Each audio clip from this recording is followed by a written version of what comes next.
parts of our life, and Christina's life in particular, all come together in the one place, and it's awesome. It's really nice wandering around, hearing bits and pieces of conversation of people that haven't caught up for a long time. So welcome, and we look forward to having a great night, brought together by Christina Carlson.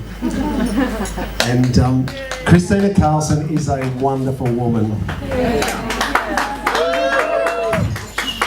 She's an amazing woman. Maybe if I could just say a few words. Quick, she told me.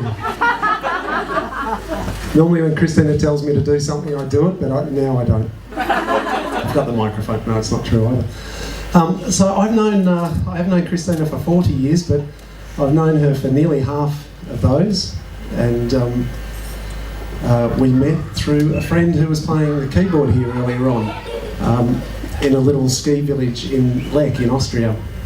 And I threw a snowball at her. It was kind of like Aussie caveman stuff. My mates had found themselves to Lech in Austria and had called me. I was masquerading as a bricklayer in Berlin, and as you do. And they said, you have to come to Lech because we've got work, we've discovered this thing called snowboarding, it's amazing, we've got somewhere for you to live, and the joint's packed with hot Swedish birds.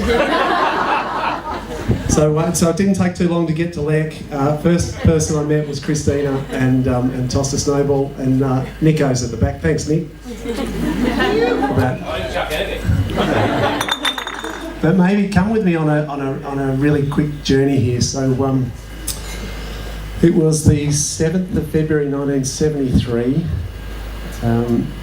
You were born in cold Sweden. I don't know if there was snow. There probably was snow. Third child of a farming family, third of four, and grew up on a farm. And it's been quite a journey from there. The farm.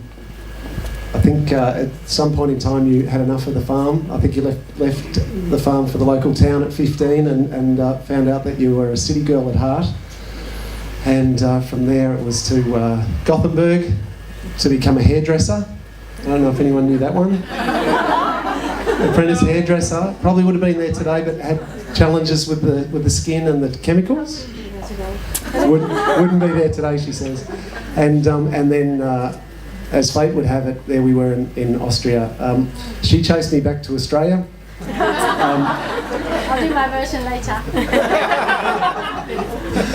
And really, really briefly, she was here for a couple of years and didn't quite know what to do with her life. In that time, her little brother got sick, and he had some challenges with cancer, and that took Christina back to Sweden. As soon as she heard, of course, she's a person that loves her family, loves being with her family.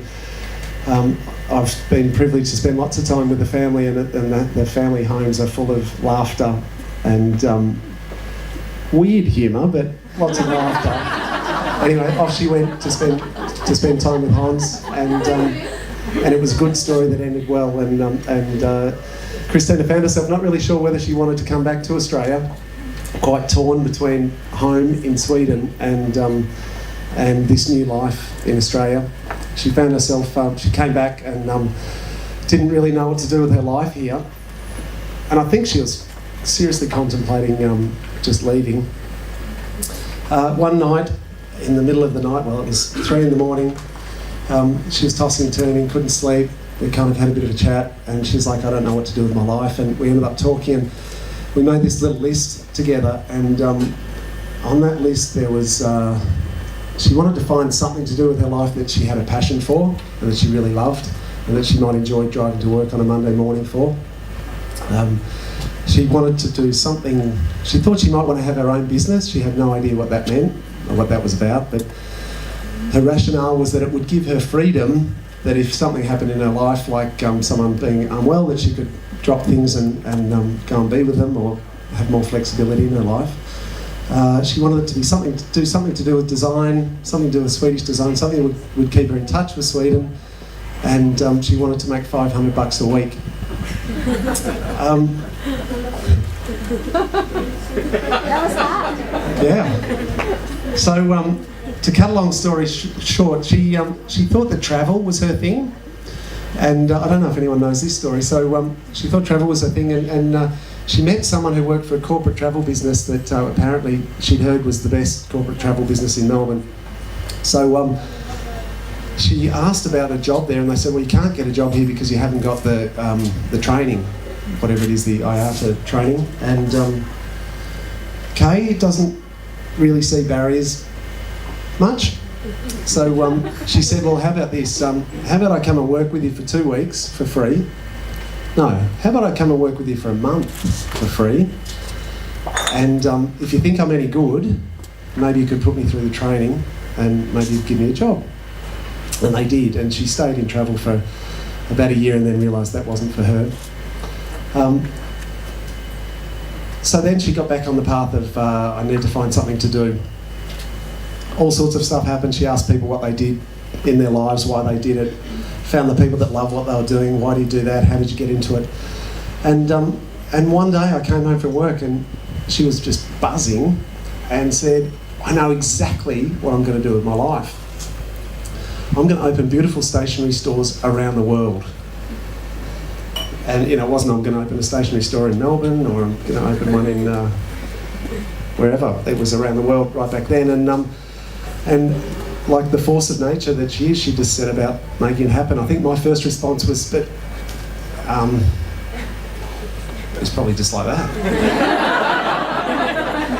How are you going to do it? Like, you're going to have to make stuff, design stuff, you're going to have to, bloody hell, you're going to have to warehouse stuff, you're going to shop, you're going to have to design a shop, you're going to have to hire people. Have you ever managed anything before? And Kay's eyes were just like she just wasn't having a bar of it. It was like, I've got this thing and I'm going to do it. And she has, and she's kind of caught a whole lot of us up in a bit of a whirlwind. And if there's one thing that she's really, really good at, it is it's creating a dream and inspiring other people to jump on and go along with it. It was 1 store, 2 stores, 5 stores, 10 stores, 20 stores, 30 stores, 80 stores, 3 countries. She's led a little dream that's built a team of 700 people and they all adore her.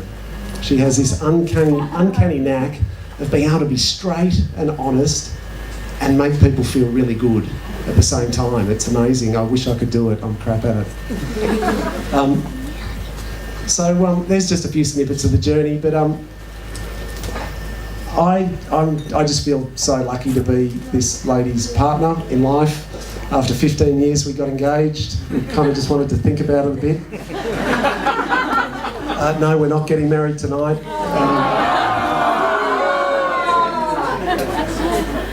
A little practice. I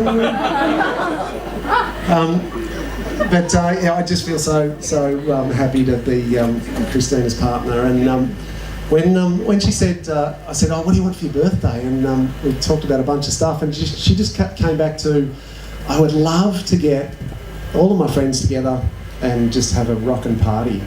So here we are, and we're just getting started. But happy birthday. Thank you so much. There's a couple of other people that would like to say a few words. Christina's sister Marita, who came to Melbourne last week as a surprise, would like to say a couple of words. Ladies and gentlemen, Marita Carlson.